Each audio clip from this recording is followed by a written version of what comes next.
भी अंत ना होगा। ये सनातनी राजेश्वरा दीवटों में विराजमान, हम तुझे बुलाते हैं हमारे जीवन में, वो हम पर तू राज कर। ए रूहे पाक,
सारी महिमा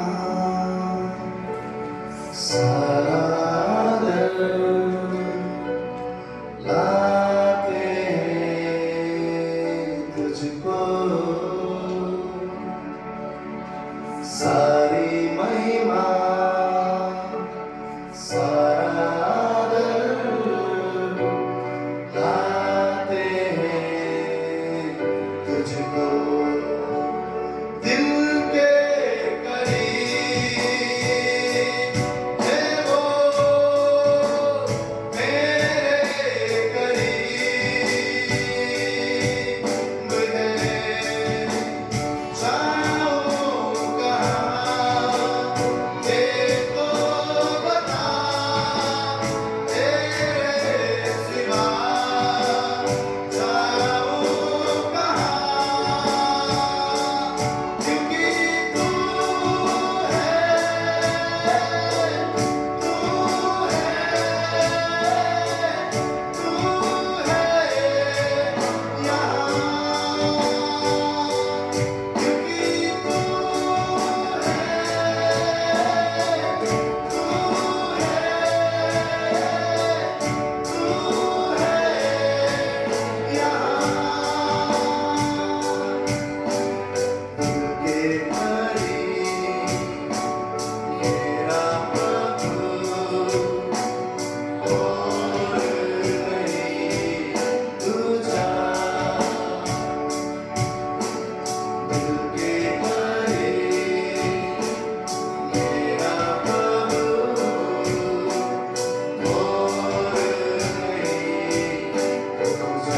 सबने confess करें दिल के करीब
है नाम वो पवित्र जो है नाम वो महान जो है नाम वो श्रेष्ठ जो है नाम वो पवित्र जो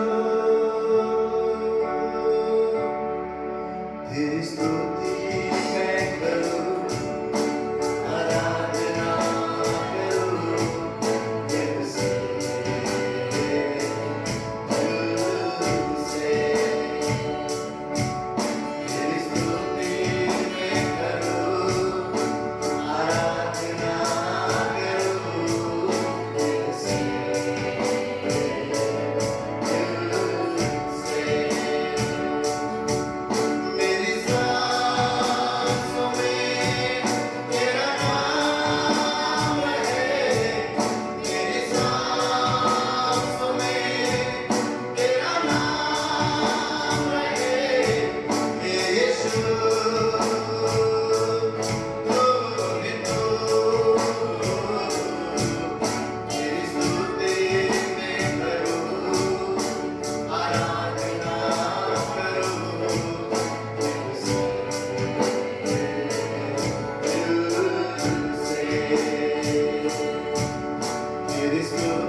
सांसों में तेरा नाम रहे, मेरी सांसों में तेरा नाम रहे।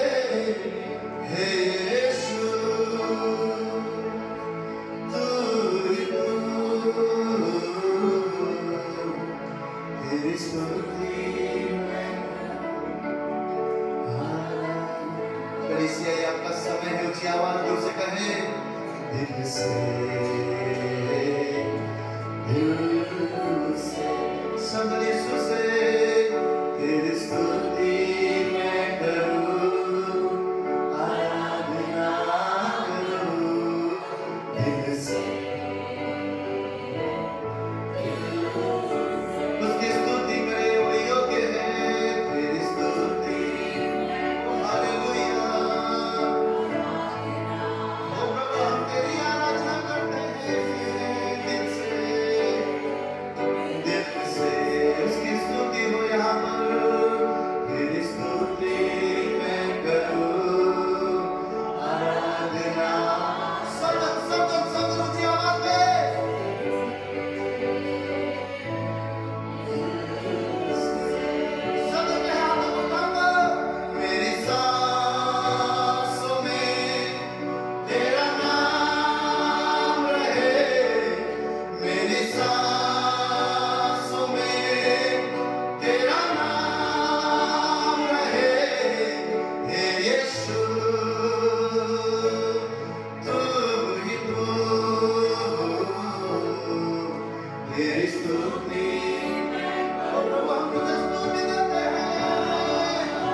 आइए हम सब आज के वचन को देखें।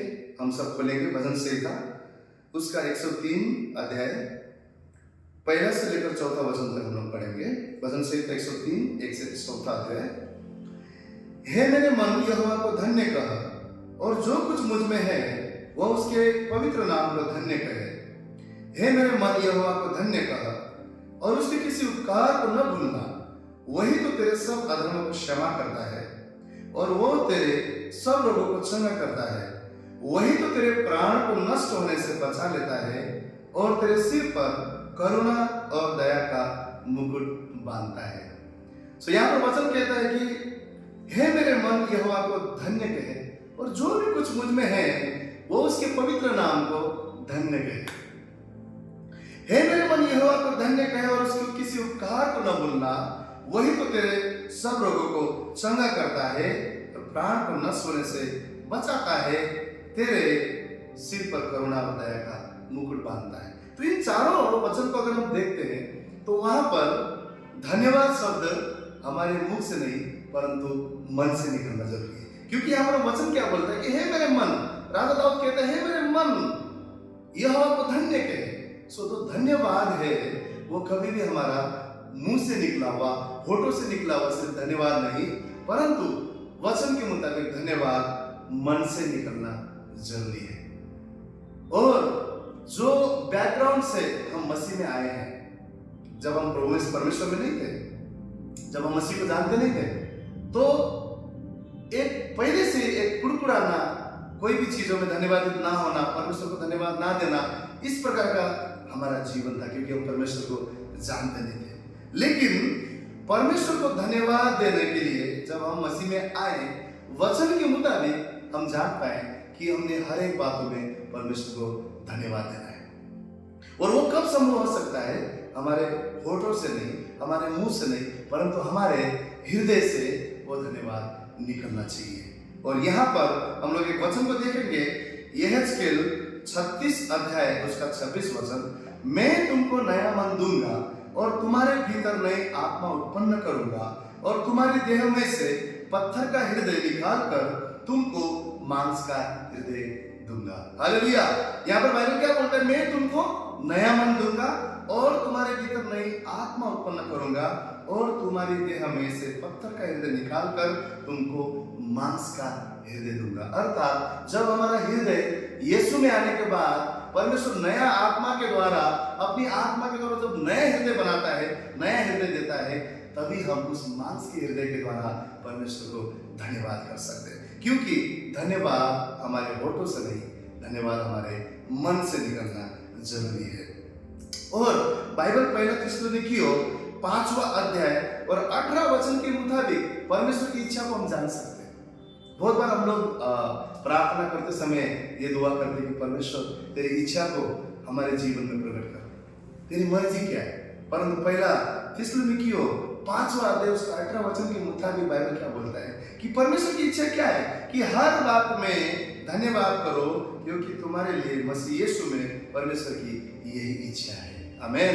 कि हर बात में हमने परमेश्वर को धन्यवाद करना है।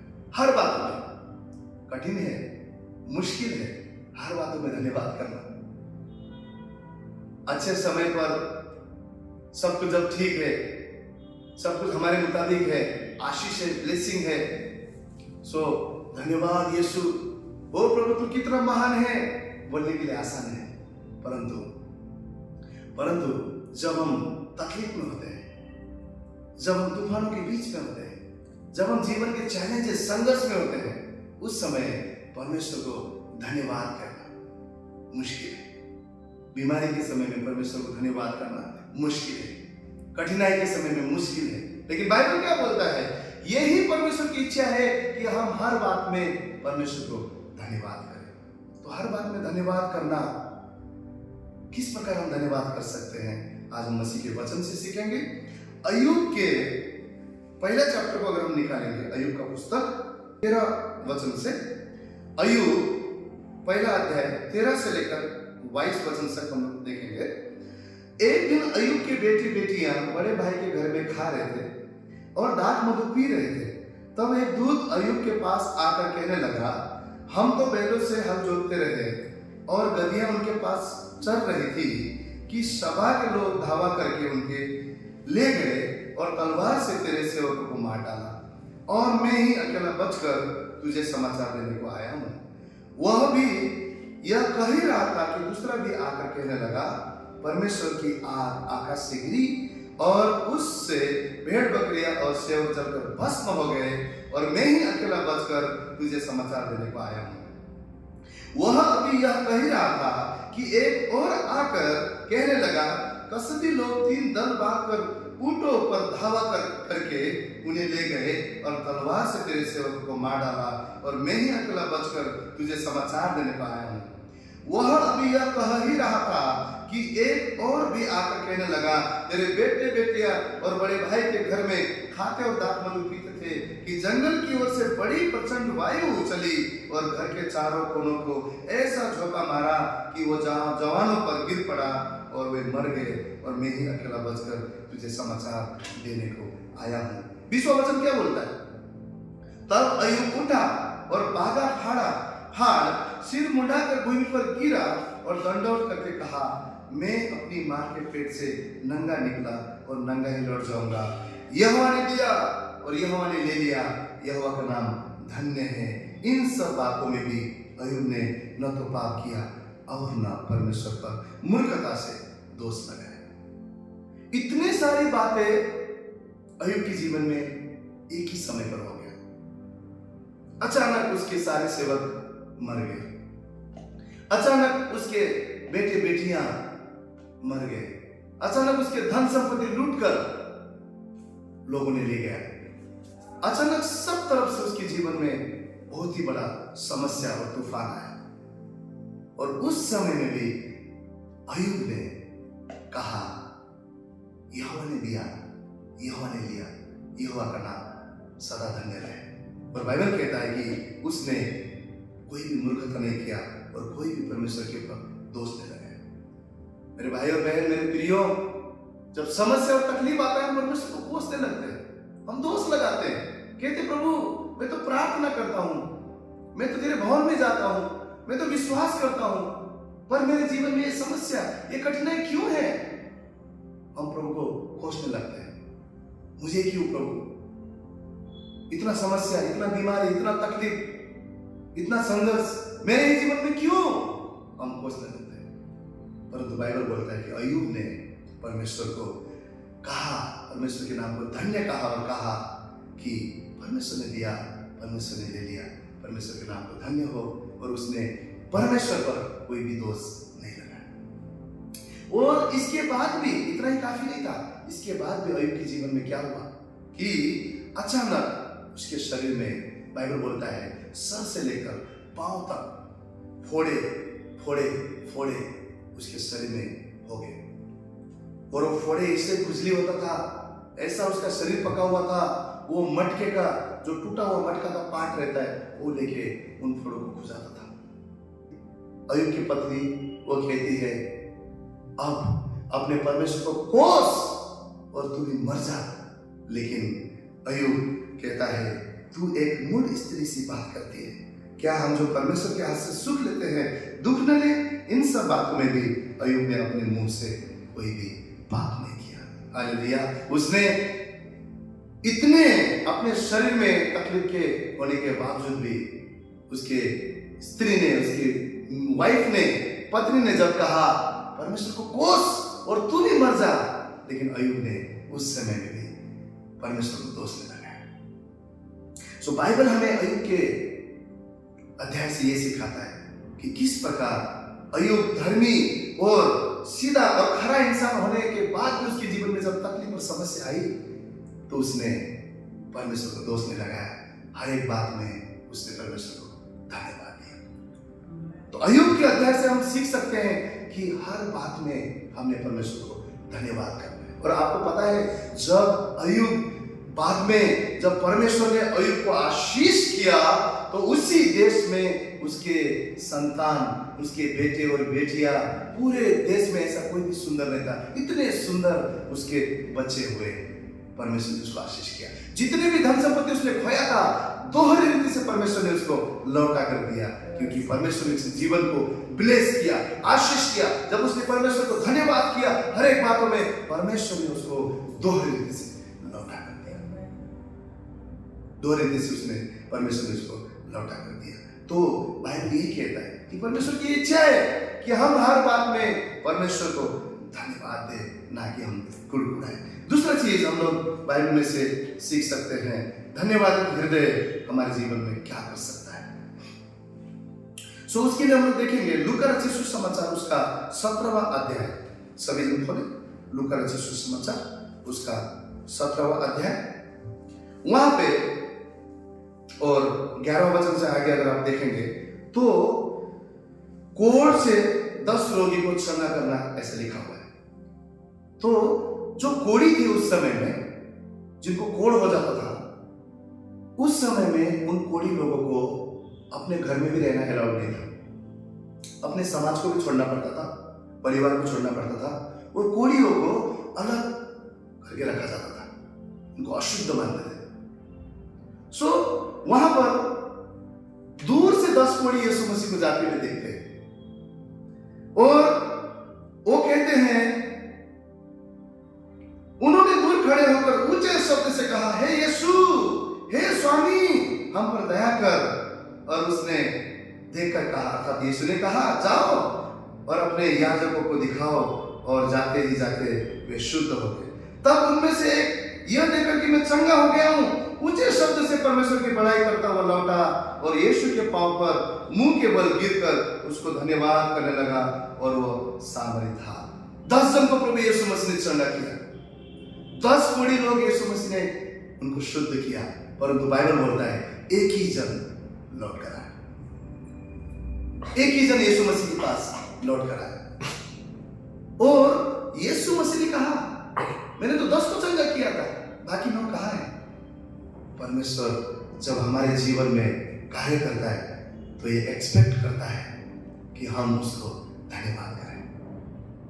यह हम पर अपेक्षा रखता है कि परमेश्वर को हम सदा धन्यवाद करें।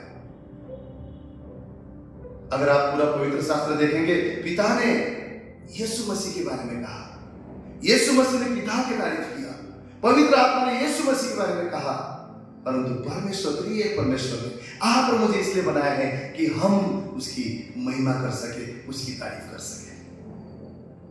जब वो हमारे जीवन में आशीष देता है, हमारे जीवन में आश्चर्य के कार्य करता है, हमारे जीवन को जब बदलता है तो एक्सपेक्ट करता है कि हम उसको बदले में महिमा दें, उसकी स्तुति करें, उसकी प्रशंसा करें। यीशु मसीह ने कहा, मैंने तो 10 जन को चंगा किया, बाकी के 9 जन कहाँ हैं? क्या मैंने उनको चंगा नहीं किया? कितने लोगों को इतने सालों में मैंने मसीह जीवन में देखा है, उनके जीवन में इतने इतने बड़े चमत्कार प्रभु ने किया है, इतने इतने उनके जीवन के हालातों को परमेश्वर ने बदला है। वो चर्च में थे पर आज कलीसिया तो दूर है, वो मसीह में भी नहीं है। क्यों? धन्यवादित हृदय मुख से नहीं मन से आता है, और वो नया मन परमेश्वर का आत्मा हमें देता है। मांस का हृदय जब परमेश्वर हमें देता है, नया मन पवित्र आत्मा हमारा बनाता है, तभी हम उस खुदावन को धन्यवाद कर सकते हैं। और वहां पर एक बहुत खूबसूरत बात है इस अध्याय में, लूका के 17 अध्याय में, कि 10 में से जो एक कोढ़ी वापस आया, एक कोढ़ी जब वापस आया, जब उसने धन्यवाद किया तो उसके जीवन में केवल चंगा ही नहीं आया, क्या होता है उस वचन को हम इंग्लिश में पढ़ेंगे। Luke 17:19, and he said unto him, अर्थात यीशु मसीह ने उस कोढ़ी को कहा, arise, go thy way, thy faith hath made thee whole. And he said unto him, arise, go thy way, thy faith hath made thee whole. Means यहां पर क्या लिखा हुआ है इंग्लिश बाइबल में कि तेरे विश्वास ने, उठ अपने मार्ग पे चल, तेरे विश्वास ने तुझे केवल चंगा नहीं किया है परंतु संपूर्ण किया है, होल किया है, साबुत किया है। इसका अर्थ क्या है पता है? जब कोढ़ लगता है वो अंग को खा खा के वो अंग टूटने लगता है, गायब होने लगता है, सड़ने लगता है। बाकी 9 कोढ़ियों को जब चंगाई मिला तो जैसे वो कंडीशन में था उसी में उनको चंगाई हुए, लेकिन परंतु धन्यवाद देने के लिए जो कोढ़ी रिटर्न आया, उसको यीशु ने कहा, तेरे विश्वास ने तुझे ना सिर्फ चंगा किया है परंतु होल, संपूर्ण, साबित, पहले जैसा तू था वैसे के वैसे तेरे नए अंग आएंगे। जो तूने मिस किया, जो तुझसे निकल गया था, वो चीज अब तुझ में आ गया है, तू परिपूर्ण हो गया है, तू पूरी तरह से सिद्ध हो गया है, तू पूरी तरह से जो तूने खोया हुआ था वो तुझ में आ चुका है। धन्यवाद शब्द, धन्यवाद हृदय परमेश्वर में जब हम लेकर आते हैं तो हम खोए हुए चीजों को, खोए हुए आशीषों को फिर से हम पाते हैं। बाकी कोढ़ी ने भी, 9 कोढ़ी ने भी चंगाई को पाया, परंतु जो धन्यवाद करने के लिए परमेश्वर के चरणों में आया, वो परमेश्वर की मेहरबानी को याद करते हुए जब उसके पास आया, यीशु मसीह ने कहा, तू अब होल, संपूर्ण हो गया है, तू अब साबुत हो गया है, तुझ में अब कोई कमी नहीं है, जो अंग तुझसे चला भी गया हो अब पूरा हो गया है। क्यों यीशु मसीह ने कहा, thy faith hath made thee whole? क्योंकि वो एक कृतज्ञ हृदय से, एक धन्यवादित हृदय से, वो एक थैंक्सफुल हृदय से मसीह के पास लौट कर आए। तो यहाँ पर हम धन्यवाद शब्द की गहराई को सीख सकते हैं। जब हम हृदय से धन्यवाद लेकर परमेश्वर के पास आते हैं, परमेश्वर हमारी खोई हुई चीजों को भी वापस लौटा कर लाता है। अय्यूब ने खोया, परमेश्वर ने लौटा कर दिया। क्यों? धन्यवादित हृदय उसके पास था। इस कोढ़ी ने खोया, ना सिर्फ चंगाई पाया परंतु वो होल, संपूर्ण और पूरी तरह से साबुत हो गया। क्यों? धन्यवाद हृदय को वो लेकर आया। आप जब धन्यवादित हृदय से लेकर आएंगे, आपने जो खोया है वो आशीष भी आपके जीवन में जुड़ेगा। हालेलुया। और एक उदाहरण हम देखेंगे मरकुस उसका 6वां अध्याय 33वां वचन में हम लोग क्या देखते हैं कि जब यीशु मसीह ने भीड़ को देखा सुसमाचार बांटने के बाद, तो करीबन बाइबल बोलता है कि 5000 पुरुष, केवल पुरुष 5000 थे, स्त्री भी हो सकते, बच्चे भी हो सकते, परंतु बाइबल में दर्ज किया हुआ है 5000 पुरुष थे। और यीशु मसीह ने बोला कि उनको खाना खिलाना है, तो उनके चेले लोग बोलने लगे, अरे इतने लोगों को खिलाने के लिए तो प्रभु बहुत अनाज की जरूरत पड़ेगा। यीशु मसीह ने कहा तुम्हारे पास क्या है? वहां पर हम लोग देखते हैं 5 रोटी और 2 मछली। यीशु मसीह ने 5 रोटी और 2 मछली और 5000 को देखकर कुड़कुड़ाया नहीं, यानी इतना सा है, कैसे होगा, कैसे हम बांटेंगे? कुड़कुड़ाया नहीं, कुड़कुड़ाया नहीं। जो भी उसके पास था उसको लिया, ऊपर किया, पिता तेरा धन्यवाद, पिता तेरा धन्यवाद, पिता तेरा धन्यवाद। आपके पास छोटा नौकरी है, कहे प्रभु धन्यवाद। छोटा घर है, कहे प्रभु धन्यवाद। छोटा बिजनेस है, कहे प्रभु धन्यवाद। छोटा सेवकाई है, प्रभु धन्यवाद। छोटा परिवार है, कहे प्रभु धन्यवाद।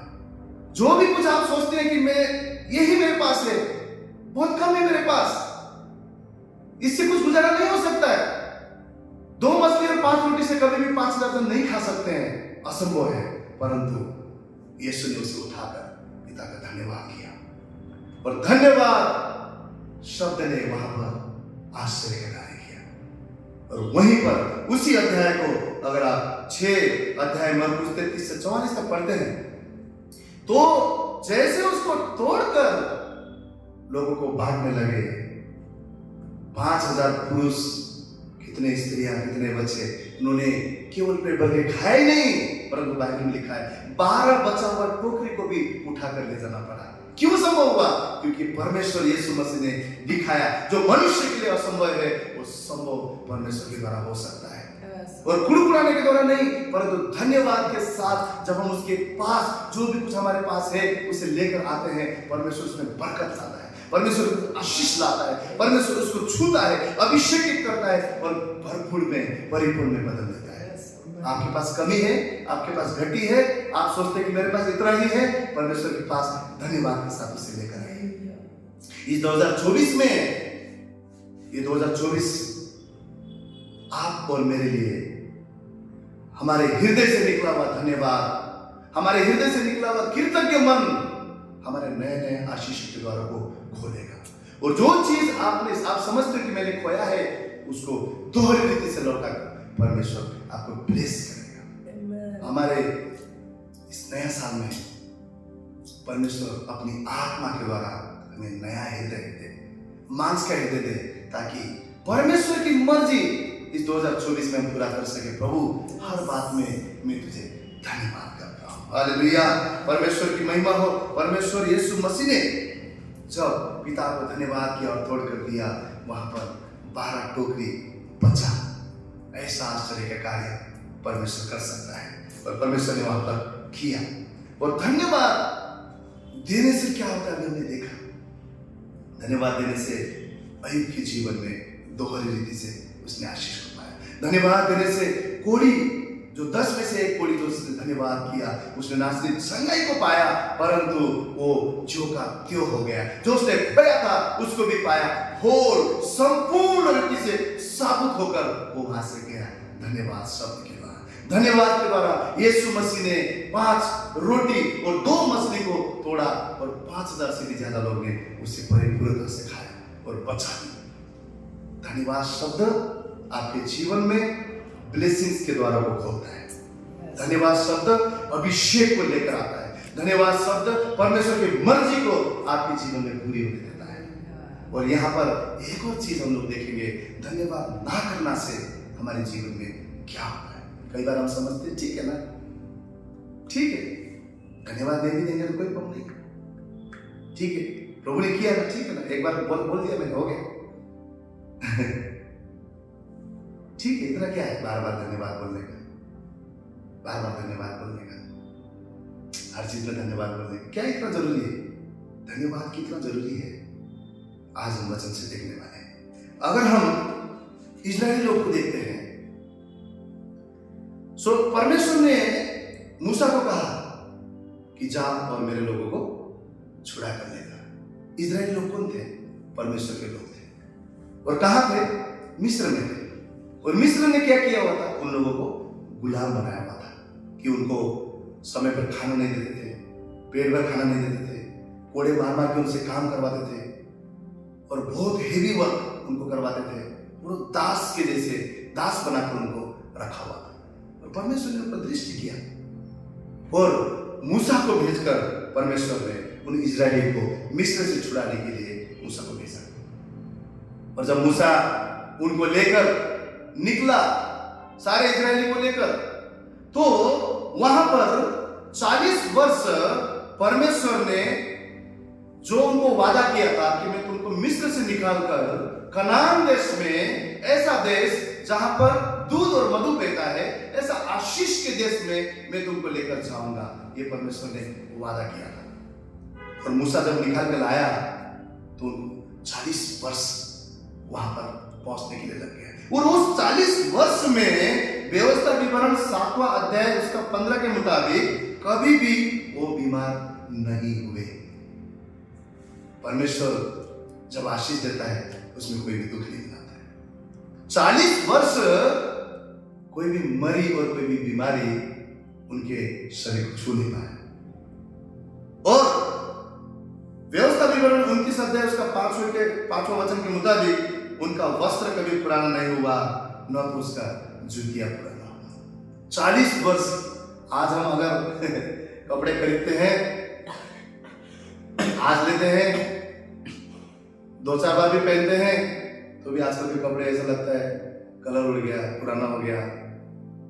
लेकिन परमेश्वर ने दिया हुआ आशीष, परमेश्वर ने दिया हुआ ब्लेसिंग्स, परमेश्वर ने 40 वर्ष, बाइबल बोलता है उनका कपड़ा वस्त्र पुराना भी नहीं हुआ। फटना तो दूर की बात है, पुराना भी नहीं हुआ।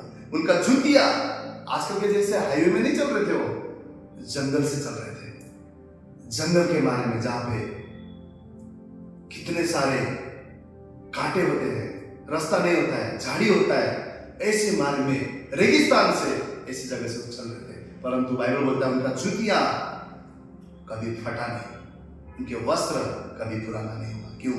परमेश्वर ने आशीष किया था। और निर्गमन 16-15 के मुताबिक आकाश से परमेश्वर उनको मन्ना बरसाता था खाने के लिए। उनको क्या करना था? जाके सिर्फ बटोरना था, लाना था और खाना था। मन्ना आज के टाइम पे आप समझ सकते हैं, चिकन बिरयानी मटन बिरयानी, कुछ भी नहीं करना था। आज हमें भोजन बनाने के लिए भी कितना सारा चीज करना पड़ता है, किराना जाना पड़ता है, ये लाना पड़ता है, वो लाना पड़ता है, तब जाके खाना पड़ता है। वहां पर लिखा हुआ है निर्गमन 16-15 में, परमेश्वर ने मन्ना को बरसाया और वो बटोर कर खाए। परमेश्वर ने उनको भोजन जुटाया। लेकिन निर्गमन उसका 16वां अध्याय 12 वचन के मुताबिक क्या लिखा हुआ है कि इजरायलियों का बुड़बुड़ाना मैंने सुना है। आपका यहां पे क्या लिखा हुआ है निर्गमन 16-12 में? इजरायलियों का बुड़बुड़ाना मैंने सुना है। इतना सब कुछ होने के बाद भी, इतना सब कुछ होने के बाद भी वो लोग ने कुड़कुड़ाना शुरू किया। वो लोग ने धन्यवाद नहीं किया। प्रभु धन्यवाद, इजराइल, हम लोग इजराइली लोग, हम लोग तेरे लोग, मिस्र में हम गुलाम थे, तूने छुड़ा कर लाया। हम धन्यवाद करते प्रभु, कोई भी मरी और बीमारी हमारे ऊपर नहीं है। हम धन्यवाद करते प्रभु, हमारे वस्त्र कभी फटे नहीं, कभी पुराने नहीं हुआ। धन्यवाद, इस जंगल के रास्ते में भी तू हमें खिला रहा है। उन्होंने कभी उसके नाम की स्तुति नहीं किया, कभी धन्यवाद नहीं किया। लेकिन बाइबल बोलता है उन्होंने कुड़कुड़ाना शुरू किया, कुड़कुड़ाना शुरू किया। और आपको पता है जब उन्होंने कुड़कुड़ाया तो 16वां अध्याय निर्गमन 12 में क्या बोला है? इजरायलियों का कुड़कुड़ाना मैंने सुना है। आपका कुड़कुड़ाना आपके पत्नी नहीं सुनती है, लेकिन परमेश्वर सुनता है। आपका कुड़कुड़ाना आपका पति नहीं सुनता है, लेकिन परमेश्वर सुनता है। आपका कुड़कुड़ाना आपका कलीसिया नहीं सुनता है, आपका पास्टर नहीं सुनता है, आपके कलीसिया के लोग नहीं सुन सकते, परंतु यहोवा परमेश्वर आपके कुड़कुड़ाना को सुनता है। आपका कुड़कुड़ाना भी परमेश्वर सुनता है। और अगर हम गिनती का 14वां और उसका 27 वचन को अगर हम लोग देखेंगे, गिनती 14 उसका 27 वचन, तो वहां पे फिर यहोवा ने मूसा और हारून से कहा, यह बुरी मंडली मुझ पर गुड़गुड़ाती रही है, उसको मैं कब तक सहता रहूंगा? इजरायली जो मुझ पर गुड़गुड़ाते रहते हैं, उनका यह गुड़गुड़ाना मैंने सुना है, इसलिए उनसे कहा कि यहोवा की यह वाणी है कि मेरे जीवन की शपथ जो बातें तुमने मेरे सुनते कही है, निसंदेह मैं उसके अनुसार तुम्हारे साथ व्यवहार करूंगा। तुम्हारे शब्द इसी जंगल में पड़े रहेंगे और तुम सब में से 20 वर्ष के उससे अधिक आयु के जितने गिने गए थे और मुझ पर गुड़गुड़ाते थे, उनमें से यकुन्ने के पुत्र काली और नून के पुत्र यहोशू को छोड़ कोई भी उस देश में न जाने पाएगा। जब वो गुड़गुड़ाने लगे, जब वो परमेश्वर के प्रति धन्यवाद नहीं रहे, परमेश्वर ने कहा, मैंने तुम्हारे गुड़गुड़ाने को सुना है। परमेश्वर ने कहा, मैंने इनके गुड़गुड़ाने को सुना है, इसलिए मैं अब क्या करूंगा? परमेश्वर ने क्या बोला कि अब वहां पे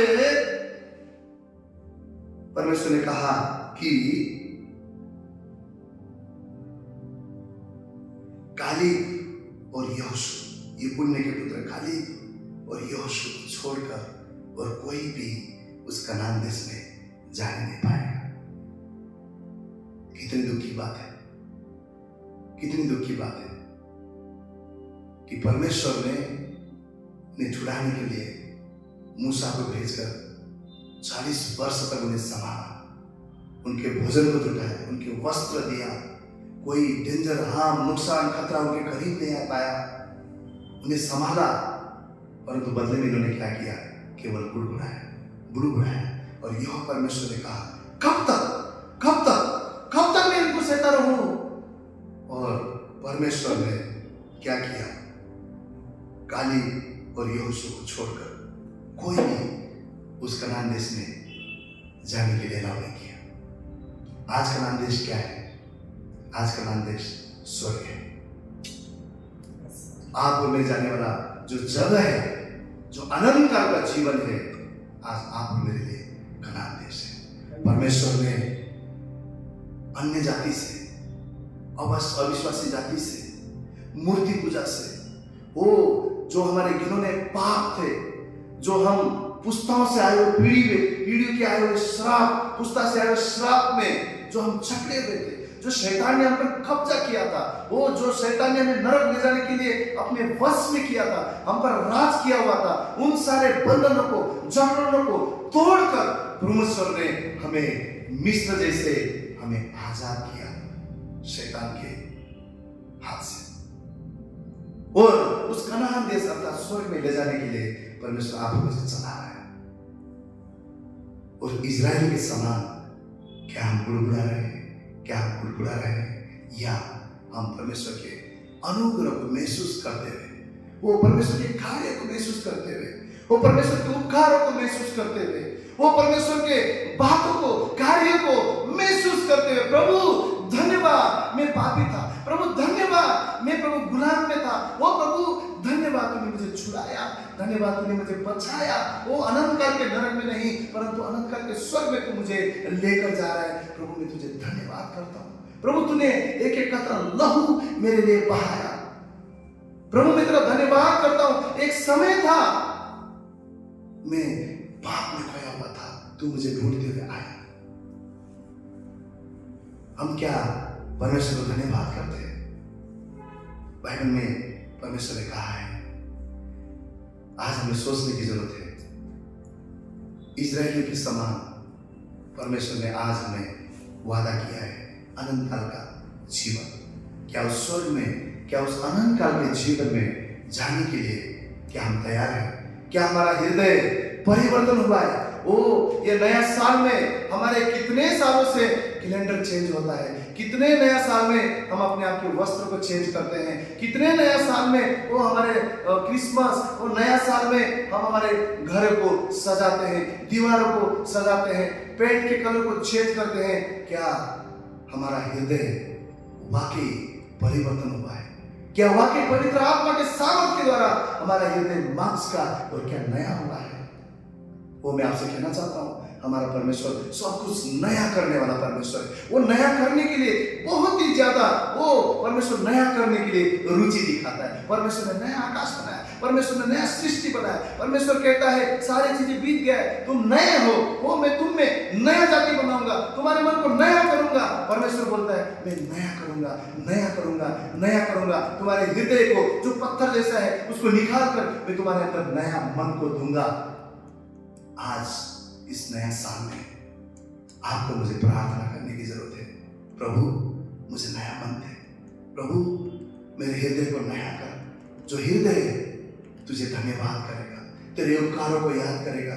प्रभु जैसे तूने कहा परमेश्वर तेरी इच्छा यह है कि हर बात में मैं धन्यवाद करूं। प्रभु अब गुड़गुड़ाना नहीं, परंतु मेरे जीवन में मैं तुझे धन्यवाद करूंगा।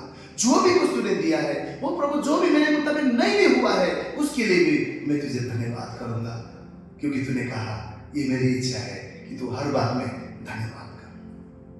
वो परमेश्वर चाहता है इस नया साल में कि हमारा केवल वस्त्र ना बदले। परमेश्वर चाहता है इस नया साल में केवल हमारे दीवार के कैलेंडर ना बदले। परमेश्वर चाहता है केवल हमारे जीवन के वो डेकोरेशन, हमारे घरों के कलर ना बदले, परंतु परमेश्वर चाहता है हमारा हृदय बदले, हमारा हृदय परिवर्तन हो, हमारा मन परिवर्तन हो, ताकि हम धन्यवाद दे सके, धन्यवाद कह सके, कृतज्ञ हृदय रख सके। वो उस कोढ़ी ने जब यीशु के पास लौटकर वो आया, वो परिपूर्ण हो गया, संपूर्ण हो गया, जो का त्यों हो गया। आप इस नया साल में रुके हुए ब्लेसिंग्स को चाहते हैं तो मैं आपसे कहता हूं उन बातों के लिए धन्यवाद करना शुरू कीजिए। धन्यवाद आपके जीवन में इस 2024 में सेवकाई के स्तर को बढ़ाएगा, आत्मिक जीवन के स्तर को बढ़ाएगा, फाइनेंस को बढ़ाएगा। हर तरफ से परमेश्वर आपको पूछ नहीं परंतु सर ठहराएगा। वो हारा हुआ नहीं, जयवंत का जीवन आप इस नया साल में जिएंगे अगर आप धन्यवादित हृदय इस नया मन के साथ परमेश्वर को खोजते रहेंगे। परमेश्वर इस वचन पर आशीष करे। परमेश्वर आप सभी को इस 2024 में धन्यवाद के साथ आपको प्रवेश कराए और इस नया साल में वो जो आशीष आप सोचते हैं कि ये दरवाजा मेरे लिए बंद हो चुका है, वो ये आशीष मेरे लिए बंद हो चुका है, वो ये चीज मेरे जीवन में नहीं हो सकता है, धन्यवाद करना शुरू कीजिए। ये 2024 में परमेश्वर उसी चीज जो चीज आप सोचते हैं खत्म हो चुका है उस चीज को दोहरी रीति से लौटाकर आपके जीवन में देगा। और इतना ही नहीं, जो जगह पे परमेश्वर कनान देश अर्थात स्वर्ग अनंत काल के जीवन में जो वादा किया हुआ है उस देश में जाने के लिए भी आप मुझे धन्यवाद के साथ उसकी सेवा करना है और आगे बढ़ना है। ये 2024 हमारे जीवन में कुड़कुड़ाना नहीं परंतु आत्मा के द्वारा नया मन के साथ हम परमेश्वर को धन्यवाद करें और रुके हुए आशीष को हम हमारे जीवन में प्राप्त करें और आत्मा में हम उन्नति पाते हुए परमेश्वर की महिमा करें।